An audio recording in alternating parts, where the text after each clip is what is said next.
بشه.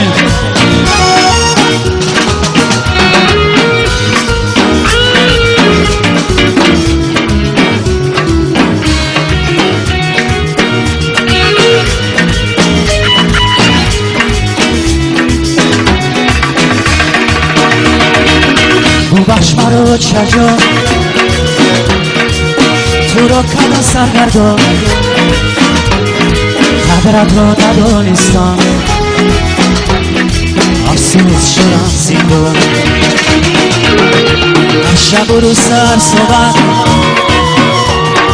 میکردی با من صحبت فقط بند و نصیحت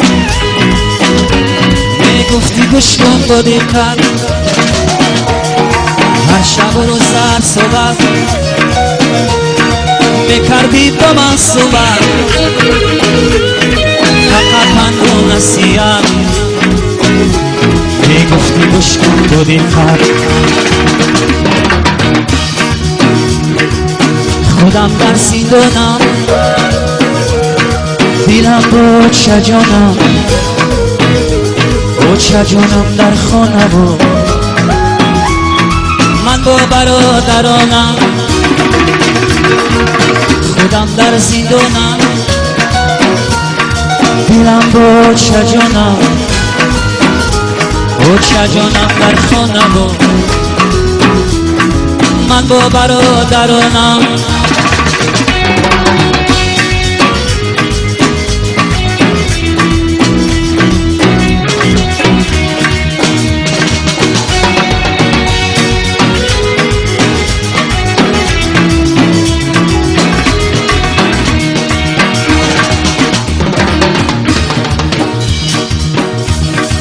حیاتینم سر شد آزادی از من دور شد دلی زارم شکسته تمام وجودم خسته در اینجا برادران چند سالیست و ششتگان بیچارم میگن زندان بدرهان گفتن آسان خانه ها قطار قطار درها همه کل افتاد برادران خارزار فریزه ها پنجره دار خطهای خوب بر ببر نشینن کور و در فکری آزادی رو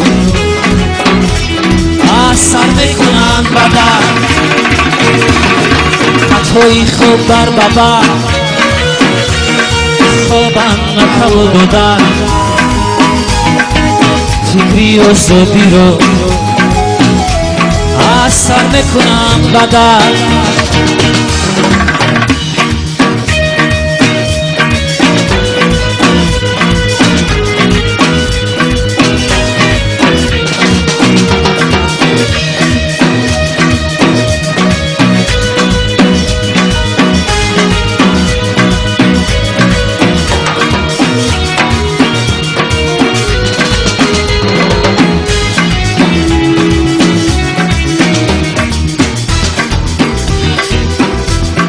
تلفن زنگ میزنه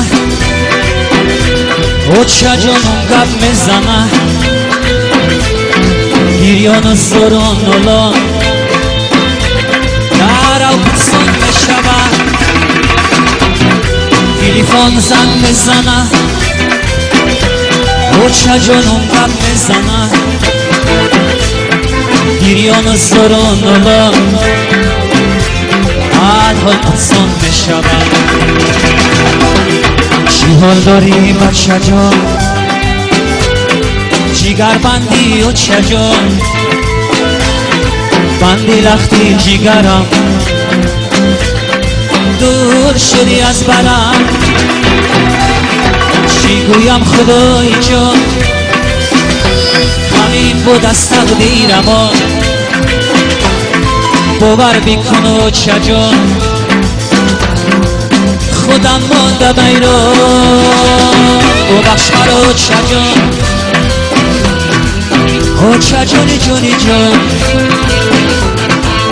تو رو شدم پسمان سخت شدم پشیمان ببخش مرا چه جان تو رو کردم سرگردان قدرت را ندانستم افسوس شدم زندان قدرت را ندانستم افسوس شدم زندان قدرت را ندانستم افسوس شدم زندان سلامت باشید